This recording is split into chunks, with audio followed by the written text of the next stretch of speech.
Okay, so this video is going to be about how I took the original demo here that we recorded many years ago, and I wanted to put it into Ableton Live and utilize its warp engine, which will take a song and set it at different tempos for you and through time stretching.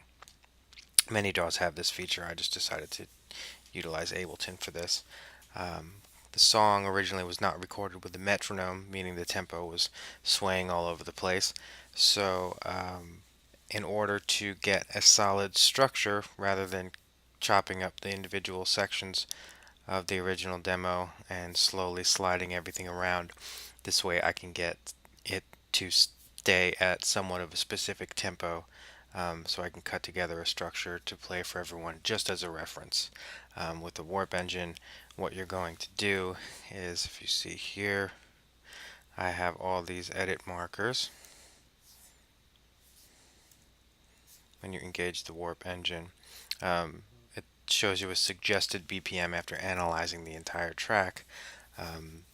That's probably an average tempo. I decided to go with 87 BPM because that's kind of where it starts. If you play it. Now you can really dig in here and double click on any transient, which is the initial peak of a sound wave, which are usually the best places to edit for time stretching. For instance, here, if I start here, we know that this is the snare drum here. So I could put one here, double click, and move this to hit directly on beat 2.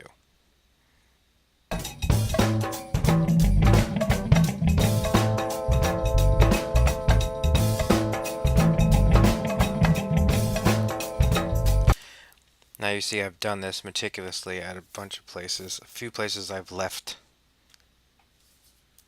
alone because it stayed pretty much on tempo. And again, this is just for reference, so I didn't want to try and make it absolutely perfect. And a lot of the times when you have a song that was done to a click track, it makes this much easier. It analyzes it much faster. And a lot of DJs use this software because of that, so you can change a song's tempo and time stretch it without changing the key, and it sounds quite good.